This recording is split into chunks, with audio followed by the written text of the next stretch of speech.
Hi, folks. I'm Maud Mosley. My pronouns are they, them, and welcome back to Tunes Tuesday, a weekly series where I sit down with queer, 2S LGBTQ plus musicians and bands to talk to them about their music, their experiences, and so much more. This week, I am joined by LA-based punk band Worriers.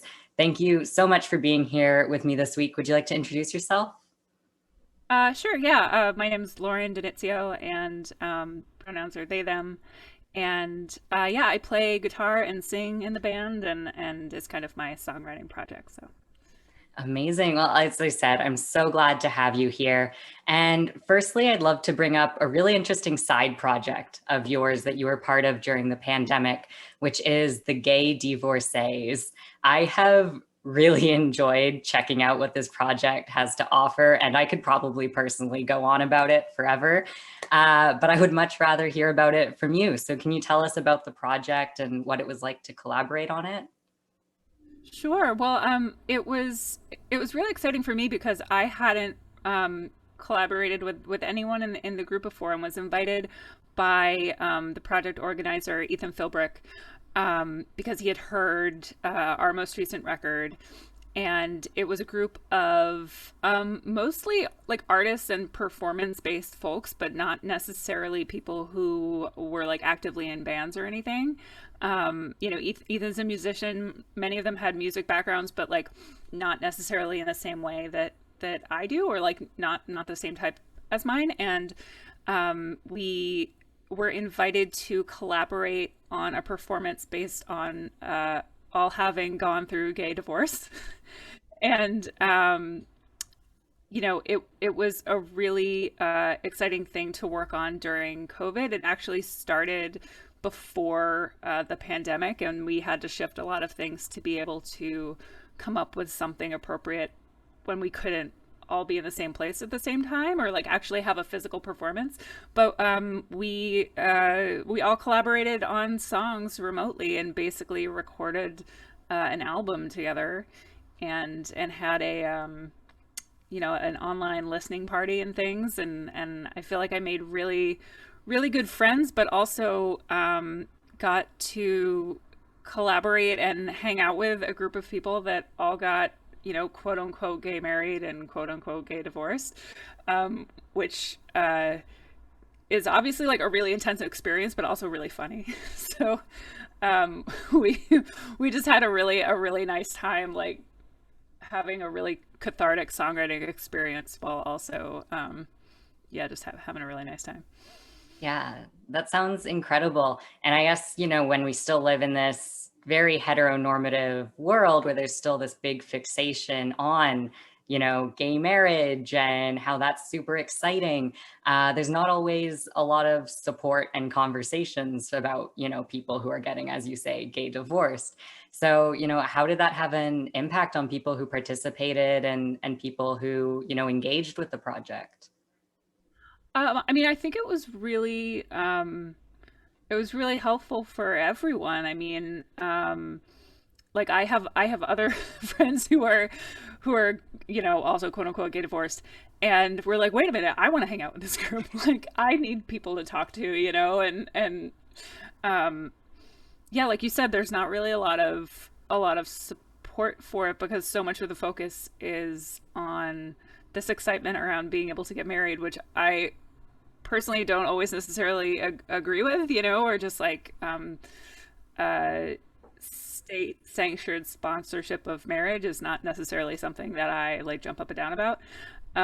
But yeah, it was really complex for everybody, and having the space to talk about that, and then also get feedback from other people, and folks who listened to it and found the project, like, we just got a lot of really interesting feedback and a lot of great conversations with people. So that was really nice.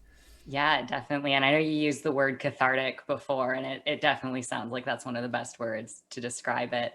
And then, as far as projects go, you also do a lot of writing outside of lyrics, such as your weekly newsletter and subscription series, Get It Together, and the zines that you release as part of that. What do you feel like you can tap into, explore, and express in those formats that you maybe can't in your music?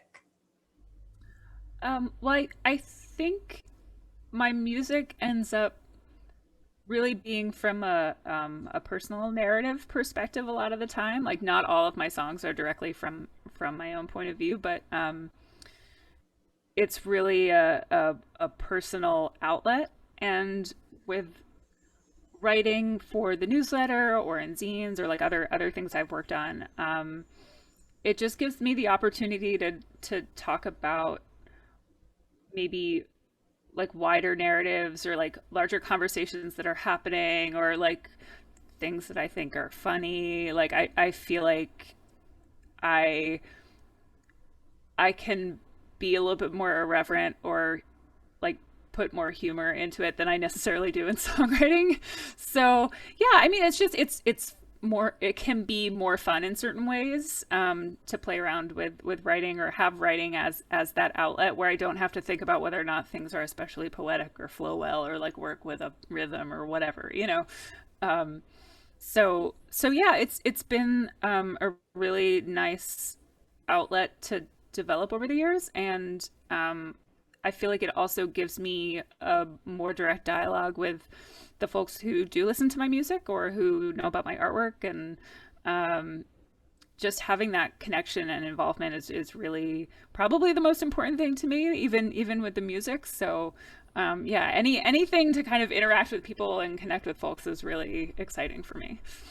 Yeah, I love that. And I guess during this time where there's been a lack of connection, have you found that things like these newsletters kind of help you keep that sense of community? Sure, absolutely. I definitely feel like if I didn't have that outlet or the feedback from people and the interaction with people, even if it's, I mean, it's nowhere near the same thing as going out there and playing a show and like talking to people, but it's definitely helped. Like, and I can tell that people have been looking for that too, you know. So the energy that was going into shows or you know, going out and talking to people has definitely redirected for a while now, maybe into more internet based things or just, you know, writing. And people have been like writing a lot more like regular mail, which is really nice. I got a PO box, so I get mail from people now. so so yeah, it's definitely replaced a bunch of stuff for a little while now. Yeah, that's really awesome. And about a year after you released your most recent LP, which you mentioned earlier, You Or Someone You Know, you released an acoustic cover of your song They Them Theirs. That's the song that has personally connected with so many people across experiences. What does the song still mean to you, or what does it mean to you now if things have changed? Yeah, I mean, it's interesting because I feel like people have really connected with it, which is really flattering for me and that I'm really happy about. But also, I feel like people have really um, like interpreted it in their own way, that like none of those interpretations I found to be like wrong. You know, like it's entirely possible for someone to hear your song and to be like, oh, that's not what that's about at all. But like I realized that a lot of what people have found in it may not have been like literally what I was intending, but it also makes so much sense to me, and you know, they're not wrong. So I hesitate to be like, this is what this like I meant with this song. Um but I do think that when that song originally came out, it was much it was much more about like this pressure of defining yourself, not just within the gender binary, but as like a queer person and queer identity in general. Like that, when I wrote it, I feel like there was this, and there still is the big pressure to be like hyper specific about your identity and the way you express yourself and the way you form relationships. And I was just like, I don't know, like I'm figuring it out. Leave me alone, you know, and you know the pressure of like whether or not you're queer enough, um, and I think that while and it's obviously really changed because honestly, like people definitely were picking up what I was putting down when the song originally came out, but it's been in the past couple of years that I've just seen a really big surge of folks finding that song specifically in really unexpected ways. So I feel like it it has become a lot. I want to say more acceptable, but like just more, kind of out in the open about being non-binary or just kind of elsewhere on the gender spectrum, being gender expansive in ways that that it wasn't even like 5 years ago, which is wild. So yeah, I'm just excited that the song has kept meaning something to other people. It's kept meaning something to me, and especially as the conversation gets to be more mainstream, or just to be a more common conversation to have with the people that like people are still finding different things in it. Like I'm still finding different things in it.